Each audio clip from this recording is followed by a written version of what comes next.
Spring comes softly, peeping her head in and out, showing you that she is on her way. And if you are looking for the signs, you will see spring coming up here and there. Today I want to take you through a couple of days of spring around the countryside and bringing it into our little 100-year-old little farmhouse. I'm sharing with you some delicious new spring recipes and just decorating for spring, bringing it all indoors.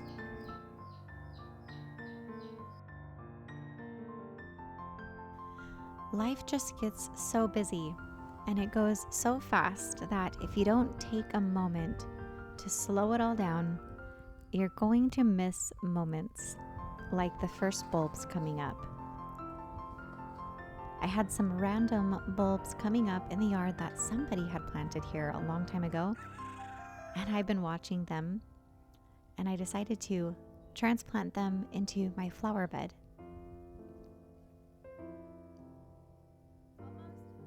I also wanted to see if I could capture a little bit of spring and put them in a pot and maybe watch them bloom. So I also gathered these unruly tulips, or maybe daffodils, that were springing up outside of the flower bed, and I'm going to put them in a pot and bring them inside and watch them bloom.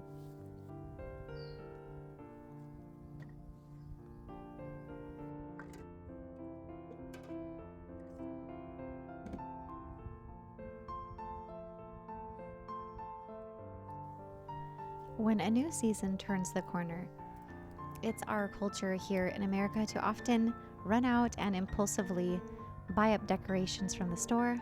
Just start buying everything spring.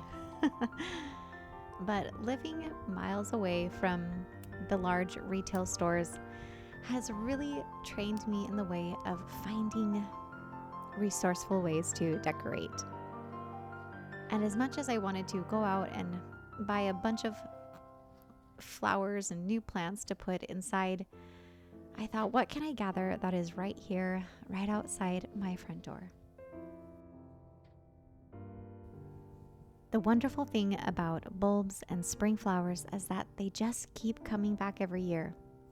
Someone could have planted these bulbs years and years ago, and somebody did, knowing how old this little property is. And now I get to enjoy them. I've also noticed that these little spring onions pop up at this time here in Missouri, and they have the most delicious flavor. If you know what they are called, they're like these little wild spring onions or chives here in the Midwest.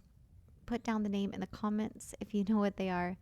They have a delicious garlicky onion flavor, and they go so good over some eggs. So I just really want to take advantage of these before everything starts greening up and the grass and the forest takes over. I'm going to put some of these spring onions into a pot and bring them into my little farm kitchen and chop them up and put them over all sorts of delicious things.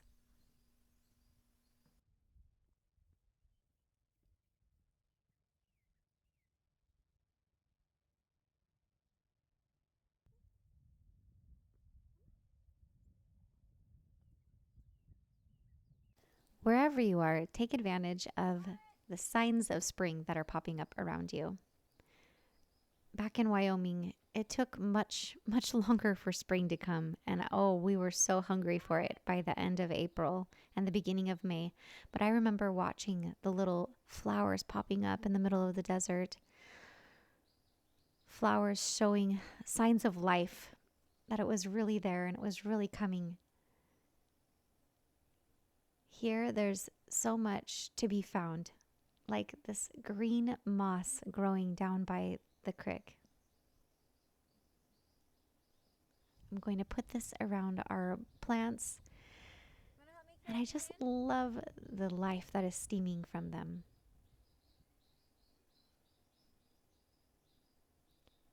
after that really relaxing, lovely spring walk, I'm coming back into the house to, well, a bunch of hungry little people.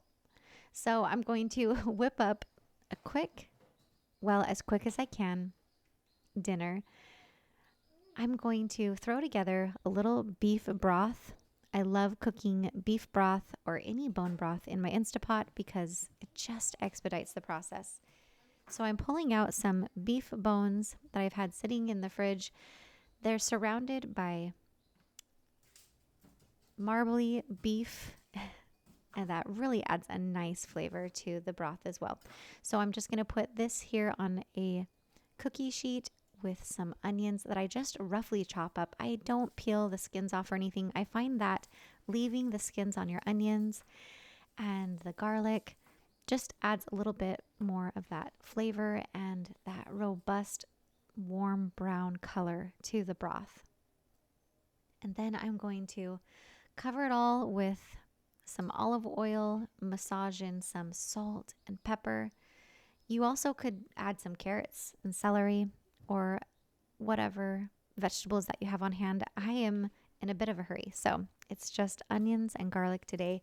And then I'm going to put it in the oven and turn on that broiler and just kind of watch it and flip those beef bones here and there and make sure that they don't burn. I'm just looking for a nice browning to really enhance the flavor.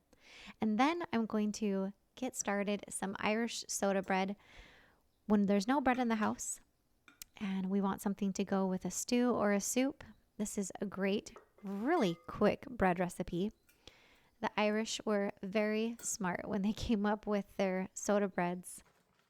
So I'll make sure to put this recipe down in the description box below. This is something that you could also try for St. Patrick's Day, which is just around the corner. And it calls for just a cup of all-purpose flour, a cup of whole wheat flour, a teaspoon of baking soda, some salt, a half a cup of cold butter. I like to use frozen sticks of butter and just shred them right here on my cheese grater.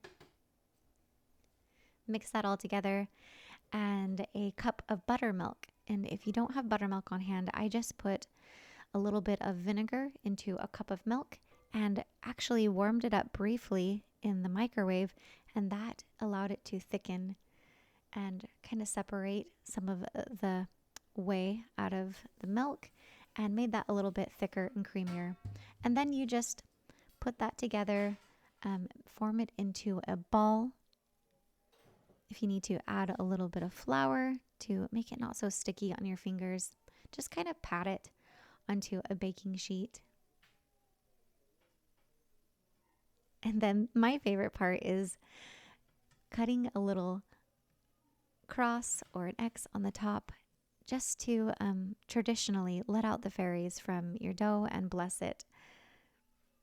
And then put it into the oven at 400 degrees for about 25 to 30 minutes. Just watch it and pull it out when it has a beautiful golden color on top.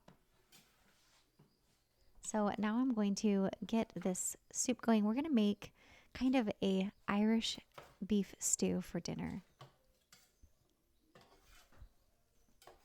So now that our beef bones are ready to make some beef stock, we're going to put them into the Instapot. And I didn't fill up the Instapot fully with hot water, just about halfway. The more full it is, the longer it takes to come to pressure. And since dinner is a little bit rushed tonight, I just filled it a little bit below the halfway mark with some really hot water from the tap and turned that onto its setting.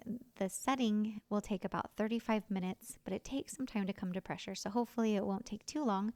But as I'm waiting for that to come to pressure and to cook in the Instapot, I'm going to prepare some of my vegetables. And in our stew today, we are going to have some celery and carrots and potatoes. Just really, really simple because that is exactly what I have in my refrigerator at the moment. I like my stews to have kind of coarsely chopped vegetables, be a little bit chunky. But the key to getting dinner on the table in time today is to not cut the potatoes too largely. I'm using red potatoes here. They're going to make a delicious creamy soup tonight. And I'm putting that all in the Dutch oven with some butter and sauteing some onion. And I'm going to keep the seasoning really light, but I'm going to add a generous amount of dill. And this sounds kind of odd to add some dill to your potato and beef stew, but guys, it is absolutely delicious.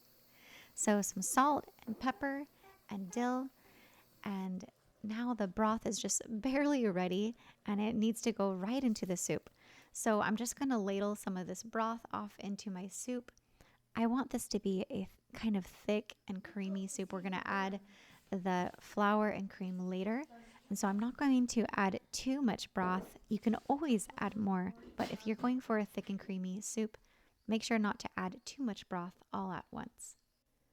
The beef bones have a lot of bits of beef and fat and gristle, but I'm going to pick through it and put some of that beef right back into the soup, and it adds a delicious flavor.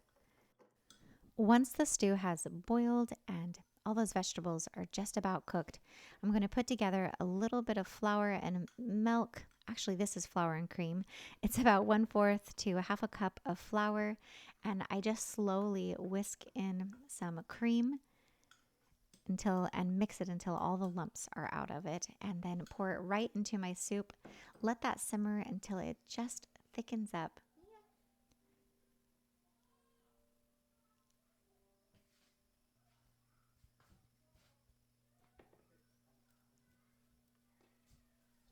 I'm finishing. So I'll talk to you later. And then I'm going to add all the beef in here. Maybe top it off with a little bit more dill. Oh, I wish I had some fresh dill growing in the garden.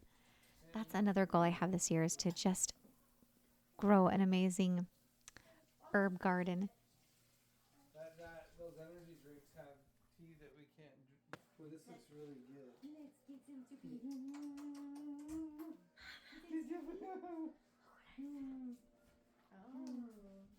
Scary cakes. Oh. Why would you buy scary cakes? Pasta today, and it was like the best pasta I've ever had. It was Hi, Abby. Anybody want some bread with jam? Yeah, sure. I do. This So you want some bread with jam? Jam. I already had the jam.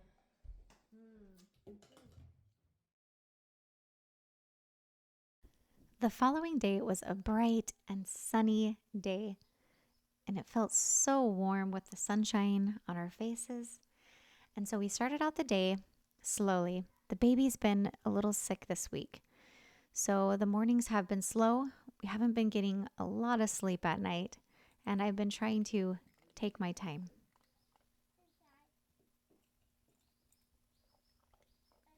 Everyone kind of fended for themselves this morning for breakfast. And Jared and I are just going on a walk. We've been making lots of plans. My mind is just bouncing with how many things I would like to do out in the garden, what things we want to grow, a little bit of landscaping projects. So you're going to be seeing some projects coming down the line here in the future videos. And now I'm just coming back in to tidy up the kitchen. When everyone is independently cooking and preparing their own things, it gets a little messy around here. So the kitchen definitely needs some tending to and some tidying to. Today I want to share with you the most amazing spring brunch menu and recipes. We're going to be making a spring frittata and some cute little mini Dutch baby pancakes. I'm getting my cast iron skillet ready to go here and just giving it a good scrubbing. I like to put some coarse sea salts in here with some oil and just give it a good scrubbing. That sea salt acts as a nice scrubbing agent. I love my cast iron skillet. It's actually from cooeyhousewares.com. And if you're looking for good quality kitchenwares, you can go to cooeyhousewares.com and enter in Pioneer 10 to receive 10% off of your first order. Most of my kitchenwares that you see me working with today are from cooeyhousewares.com, and I couldn't be happier with them. So go and check them out. They'll be in the description box below. With a sick baby in the house, she just wants to be held all the time. So someone is constantly holding the baby and cuddling her. And the only way that I was going to get food on the table was by putting her in the pack. And so I've got her strapped on my back here and we are ready to go. We're getting this frittata ready. It comes together super easy. I'm starting by chopping up or cutting up about 4 slices of bacon into our skillet, and I am just using the rest of the vegetables that are in the fridge, and I haven't been to the grocery store for a while, so we are scraping by here with just a few peppers, a little bit of onion, some green onion, and the last of the mushrooms. So I'm going to start by chopping up the peppers and the onions and adding that to our bacon that's cooking here in our skillet. I'm also going to add a couple cloves of garlic and get that all sauteing. You just gotta put her on and keep plowing forward. Then I'm going to put together the egg mixture. Our chickens are putting out eggs nicely this time of year. They're just producing a whole bunch. So I'm going to mix up 6 eggs, about 1/4 a cup of milk. You could also use cream. Add a little bit of salt and pepper, maybe a little bit of pepper flakes. You could add whatever seasoning you want. Mix that all together, and then I'm just going to pour it right over our sauteed vegetables. Oh, and I'm also going to shred in some nice cheese. This is kind of a cheddar with some herbs in it. It's kind of a garlicky herb cheddar cheese, and I thought that would be delicious. So I'm going to put some of that into the egg mixture, as well as shredding some of that on top of our frittata. And then I'm going to put it into the oven at 400 degrees, and it's only going to take about 10 minutes or so. But just try to watch it so those eggs don't get overcooked. And what a delicious and quick meal to put together. And while that is cooking, I'm going to get our Dutch baby pancakes ready. And I love this recipe because it's also super quick. And the recipe calls for 4 eggs, 1 cup of flour. I'm using all-purpose flour and 1 cup of milk with a pinch of salt. And I just put that all together, and I'm going to use my immersion blender to mix it together to get all of the clumps out. And it's best to let it sit here on the counter for a few minutes and let all of that flour and milk soak together and come together. And the immersion blender makes it nice and creamy.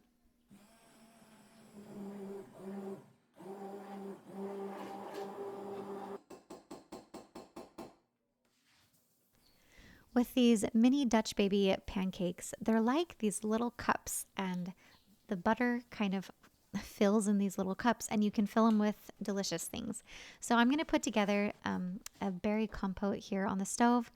There's about 2 cups of berries in here, and I'm adding a 1/2 cup of sugar and a heaping tablespoon of cornstarch, and maybe 1/4 to a 1/2 cup of water, mixing it all together and letting it come to a boil until it thickens here on the stove. My little girl likes to call them little bird's nests, these little pancakes. Think of all the delicious things that you could fill these little nests with. You could even go with savory ham and cheese and chives. This pan has been in the oven for about 5 to 10 minutes, and it's nice and hot. And I'm just going to break off little pieces of butter and put them right here in the little muffin tins and kind of roll it around till all that butter is melted and distributed. And then I'm going to pour in our batter and fill the little muffin tins about halfway and just use up all the batter that I have. Put them in the oven here at 400 degrees. My oven sometimes gets a little bit cool after it's been opened, so I kind of turn up that heat to about 425 degrees and get it nice and hot again. The heat is so important when you're making a Dutch baby pancake. It's that instant heat that makes the eggs rise up and makes it so puffy and beautiful.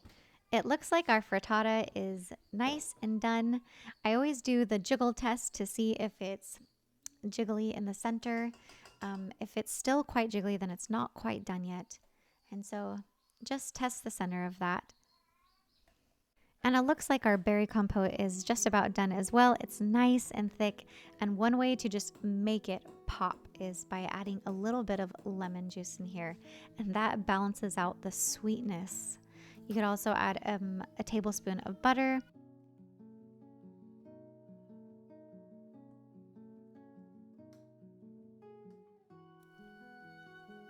Look at these beautiful Dutch baby pancakes. So simple, but so impressive. And it's best to serve and eat them right away. So we're gonna fill our little bird's nest with our berries. We've whipped up some cream. Gonna top it off there. And it's oh so delicious.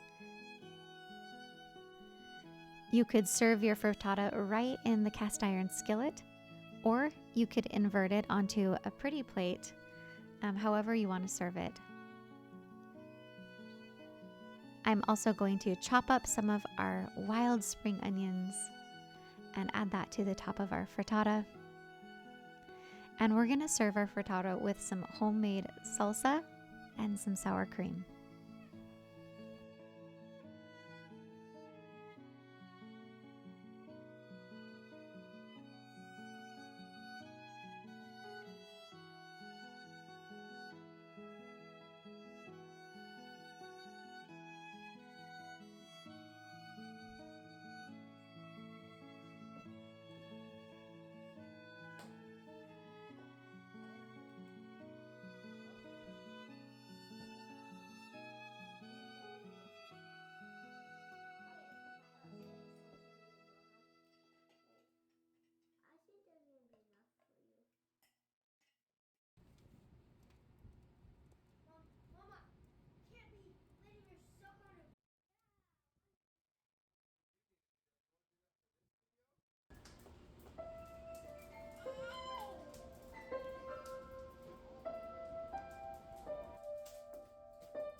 All the boys are out on a bike ride, and so the girls and I are going to have some lemon poppy seed cake. We're going to decorate the mantle for spring and have a little bit of a tea party. You know, I like to decorate the mantle at the turn of every new season, and I'm just going to use whatever I have in our spring box and do a little bit of shopping around the house, pulling in the beautiful spring colors of blue and green and pink.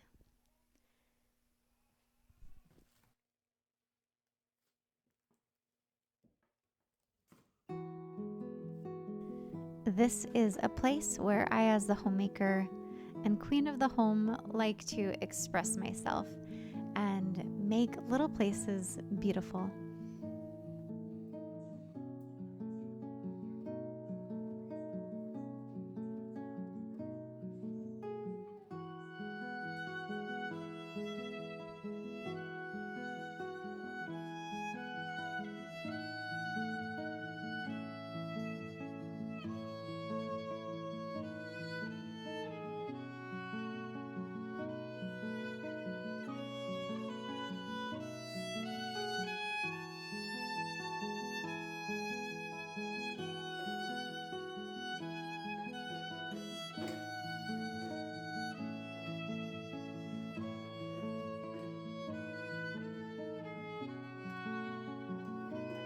The only decoration I bought this spring were these pair of geese that I picked up for $1 from a thrift store, and I think they're so adorable. What do you think?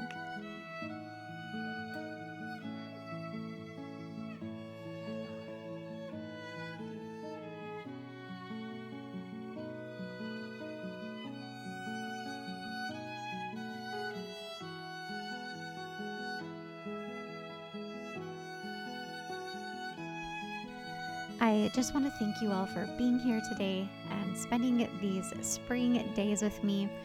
Remember that the recipes are down in the description box below. And you can always chat with me in the comments. Make sure to go and check out kuihousewares.com for all of your high quality kitchen wares. And I'll be seeing you next week for a new video. Happy spring and love you lots.